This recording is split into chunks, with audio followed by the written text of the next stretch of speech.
노동조합은 본래 약자인 노동자들의 권익을 위해 투쟁합니다. 그런데 평균 연봉이 1억 2천만 원에 달하는 현대차 노조가 여전히 파업을 일삼고 심지어 자녀를 취업시키는 세습 채용까지 버젓이 자행하고 있습니다. 과연 이것이 진정한 노동운동의 모습일까요?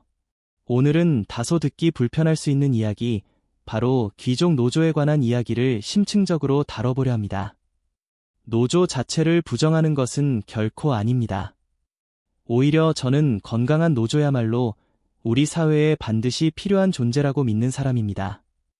다만 문제는 그 본래의 설립 취지를 잃어버리고 완전히 변질되어 버린 일부 노조들의 행태입니다. 특히 오늘은 대기업 정규직 중심의 노조가 어떻게 특권층화, 즉 귀족 노조로 변모했는지, 그리고 최근 현대차 경영진이 이러한 귀족 노조를 어떻게 약화시키고 몰락시키려 하는지 그 전략들을 구체적으로 분석해 보겠습니다. 영상 시청 전 구독과 좋아요, 알림 설정 부탁드립니다. 자, 먼저 노동조합이 태동하게 된 역사적 배경부터 살펴보겠습니다. 1970년대부터 80년대까지 한국 노동자들의 삶은 그야말로 암울했습니다. 하루 12시간 중노동에도 불구하고 월급은 10만 원대에 불과했고 산업재해로 다쳐도 보상은 한 푼도 없었으며 부당해고는 일상처럼 벌어졌습니다. 이때 비로소 노조가 깃발을 들었습니다. 우리도 인간이다. 정당한 대우를 요구한다. 1987년 현대차 노조가 창립되었을 당시의 요구사항을 보면 그 절박함이 느껴집니다. 임금 30% 인상, 주 6일 근무에서 주 5일 근무제로의 전환, 산재 보상 확대, 부당해고 금지 등이었습니다. 지금이야 당연한 권리지만 당시에는 실로 혁명적인 요구였습니다. 그리고 이들은 투쟁하여 이를 쟁취했습니다. 1987년 7월부터 8월까지 전국적으로 3,311건이 노동쟁의가 발생했으며 현대차도 예외 없이 울산 공장 근로자들이 들고 일어섰습니다. 결국 회사는 이들의 요구를 수용했고 임금 29.4% 인상과 근로 조건 개선, 부당해고 근절이라는 성과를 얻어냈습니다. 이것이 바로 노동조합의 본래 모습입니다. 약자를 대변하고 정당한 권리를 위해 싸우는 숭고한 역할이었죠. 그런데 지금의 현대차 노조의 모습은 과연 어떠할까요? 2023년 9월 하나의 뉴스가 큰 화제를 모았습니다. 현대차가 10년 만에 생산직을 채용했고 특히 여성 6명이 최초로 합격했다는 소식이었습니다. 청년들에게 새로운 기회가 열렸다는 점에서 매우 반가운 소식이었죠. 하지만 채용 결과를 자세히 살펴보자 의아함이 생겼습니다. 채용된 사람들 중 상당수가 노조원 가족이었기 때문입니다. 정확한 통계는 공개되지 않았으나 내부에서 떠도는 소문에 따르면 대다수가 연주를 통해 들어왔다는 이야기가 파다했습니다. 이것이 무엇을 의미할까요? 바로 고용세습입니다.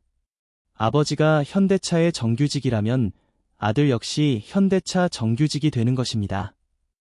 평균 연봉 1억 원이 훌쩍 넘는 이 귀한 일자리를 가족끼리 대물림하며 돌려막기하고 있는 실정입니다.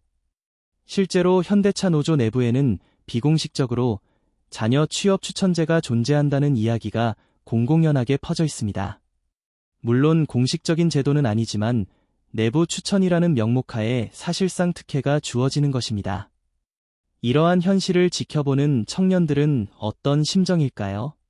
공개 채용으로 들어가려면 80대 1이라는 살인적인 경쟁률을 뚫어야 하는데 노조원 자식들은 추천 한 번으로 쉽게 들어간다는 사실에 좌절할 수밖에 없습니다.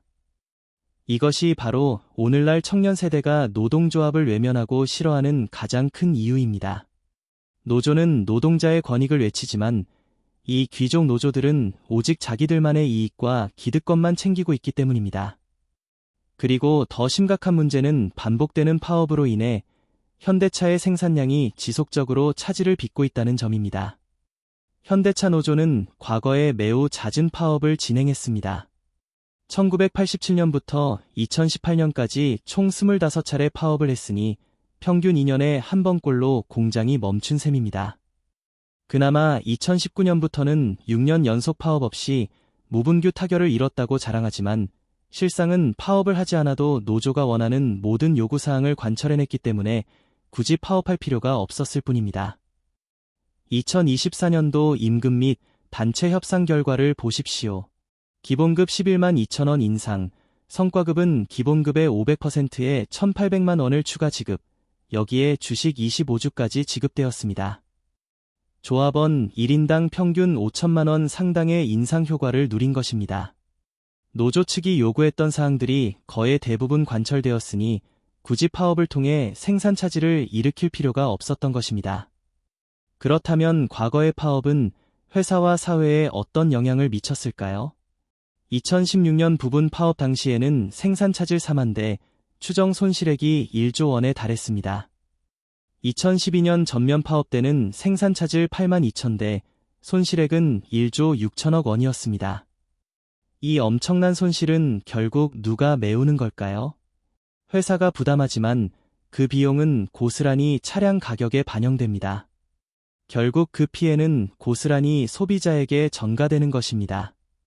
게다가 파업으로 인해 계약한 차량을 인도받지 못한 고객들은 수개월씩 기다려야 합니다. 애즈를 받으려 해도 파업 중이라 늦어지고 차량 출고가 6개월씩 밀리는 일도 허다합니다. 과연 이것이 누구를 위한 파업이라 할 수 있을까요? 비교해보자면 독일 폭스바겐 역시 강력한 노조를 가지고 있지만 한국과는 매우 다릅니다. 2008년 금융위기 당시 폭스바겐의 실적이 악화되자 폭스바겐 노조는 어떻게 행동했을까요? 그들은 고통을 분담하며 임금 동결을 수용했습니다. 회사가 어려울 때는 우리도 함께 감수해야 한다는 의지였고 대신 회사는 정규직 해고를 하지 않기로 합의했습니다. 이것이 바로 회사의 지속 가능한 성장을 함께 고민하는 진정한 노조의 모습입니다. 그러나 한국의 현대차 노조는 회사의 실적이 나빠져도 아랑곳하지 않고 매년 임금 인상을 요구합니다.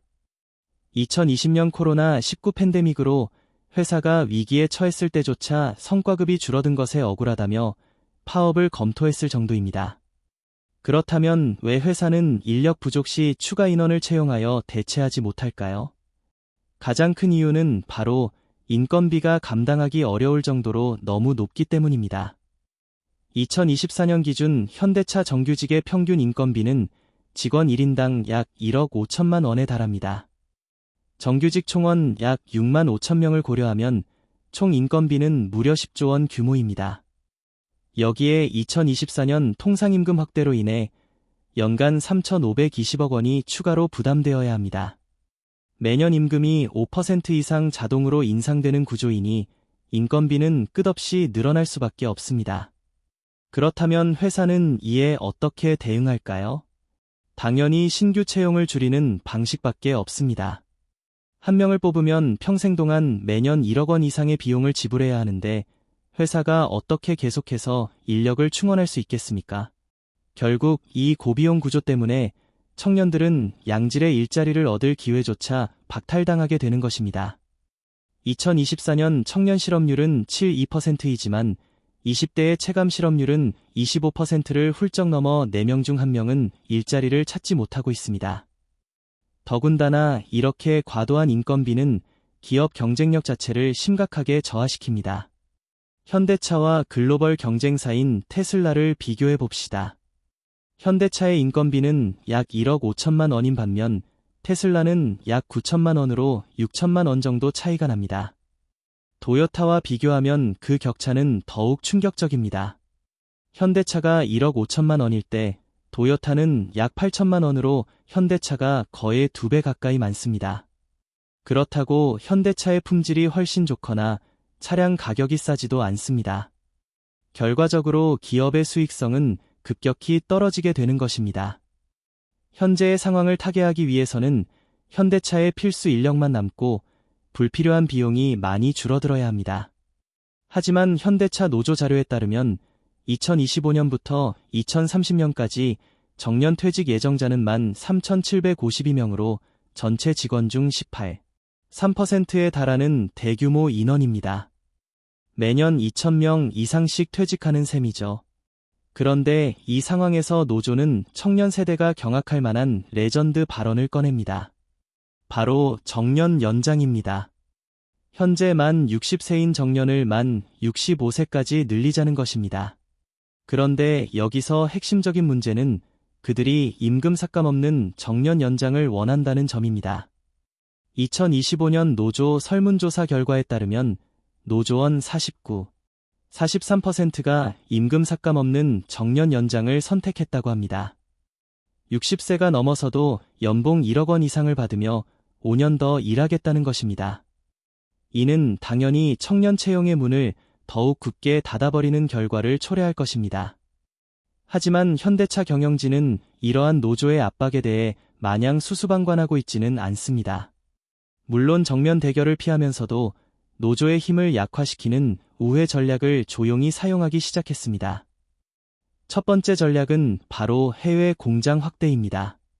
미국 조지아주에 76억 달러, 약 10조 원을 투자하여 대규모 공장을 가동하고 있습니다. 추가로 사우디 국부펀드와 협력하여 사우디에 공장을 짓고 있으며 인건비가 상대적으로 저렴한 인도에도 공장을 건설하며 노조화를 가속하고 있습니다. 정의선 현대차 회장은 미국에 뿌리 내리겠다고 공언했습니다. 이는 국내 노조의 눈치를 보지 않고 해외 중심으로 경영하겠다는 의지를 명확하게 보여준 것입니다. 두 번째 전략은 공장 자동화 추진입니다. 해외 공장을 증설하는 것과 더불어 보스턴 다이내믹스 로보틱스를 인수하면서 로봇을 통한 대규모 자동화 시스템을 구축하고 있습니다. 사람에 의존할 때 발생하는 생산 리스크, 파업 등을 로봇으로 대체하여 생산량에 차질이 없도록 하겠다는 강력한 의도입니다. 이렇게 꾸준히 해외 경영 비중을 늘리고 자동화 시스템으로 대체해 나가면 국내 공장의 비중은 자연스럽게 축소될 수밖에 없고 이는 곧 노조의 협상력을 자연스럽게 약화시키는 결과를 낳게 됩니다. 결국 회사는 정면으로 충돌하기보다는 내가 떠나거나 혹은 노조를 지치게 만들어 스스로 물러나게 하겠다는 회피 전략을 선택하는 셈입니다. 자, 그렇다면 우리는 어떻게 해야 할까요? 노조를 없애자는 주장이 아닙니다. 저는 건강한 노조가 반드시 필요하다고 생각합니다. 다만, 제대로 된 노조로 거듭나야 한다는 것입니다. 어떻게 변화해야 할까요? 첫 번째, 고용 세습을 철저히 금지해야 합니다. 모든 채용 과정은 공정하게 이루어져야 합니다. 노조원 자녀라고 특혜를 주거나 지역 출신이라고 가산점을 주는 행위는 절대 용납되어서는 안 됩니다. 수십만 명이 지원하는 일자리입니다. 모두에게 동등한 기회가 제공되어야 합니다. 두 번째, 과도한 임금 인상을 자제해야 합니다. 이미 평균 연봉 1억 1천만 원으로 상위 1%의 대우를 받고 있습니다. 그런데도 매년 5%씩 임금을 인상하는 것은 과도합니다. 물가 상승률 수준에 맞춰 적정하게 조정해야 합니다. 세 번째, 기업 경쟁력을 함께 고려해야 합니다. 회사가 망하면 일자리 자체가 사라집니다. 당장의 눈앞 이익만을 쫓을 것이 아니라 장기적인 관점에서 회사와 함께 지속 가능한 성장을 추구해야 합니다. 네 번째, 정치적으로 중립을 지켜야 합니다. 노조는 특정 정당의 조직이 아닙니다. 모든 노동자를 대표해야 합니다. 좌파든 우파든 청년이든 중년이든 정규직이든 비정규직이든 모든 계층을 아우르는 진정한 노동조합이 되어야 합니다. 이렇게만 바뀐다면 국민들의 노조에 대한 인식은 완전히 달라질 것입니다. 특권을 누리는 귀족 노조에서 모두를 위한 진짜 노조로 거듭나는 것입니다. 오늘 이야기를 정리하겠습니다. 현대차 노조는 본래 이 조직은 사회적 약자의 권익을 대변하며 싸웠던 곳입니다. 근데 지금은 오히려 소수가 누리는 기득권을 필사적으로 지키는 집단으로 전락했습니다.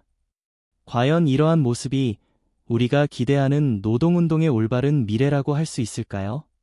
절대 그렇지 않습니다. 노동조합은 근본적인 변화를 꾀해야만 합니다. 특정 조합원만이 아닌 모든 노동자의 권익을 포용하고 더 나아가 기업의 성장에도 발맞추어 함께 발전하며 사회적 책임을 성실히 이행하는 노조. 이것이야말로 진정성이 담긴 참된 노동조합의 모습입니다. 특히 현대차 노조는 이러한 요구에 부응하지 못하고 변화를 거부한다면 외부의 압력이 아닌 스스로의 모순으로 인해 결국 와해될 수밖에 없을 것입니다. 그리고 우리는 이미 그 붕괴의 서막이 시작되었음을 목도하고 있습니다. 따라서 현재 노조에게 변화란 선택의 영역이 아닌 조직 자체의 존폐가 달린 생존의 문제입니다. 오늘 보통의 경제학 채널의 내용이 유익하셨다면 구독과 좋아요를 통해 저희를 응원해 주시기를 부탁드립니다. 다음 시간에는 더욱 깊이 있고 좋은 정보를 가지고 다시 찾아뵙겠습니다.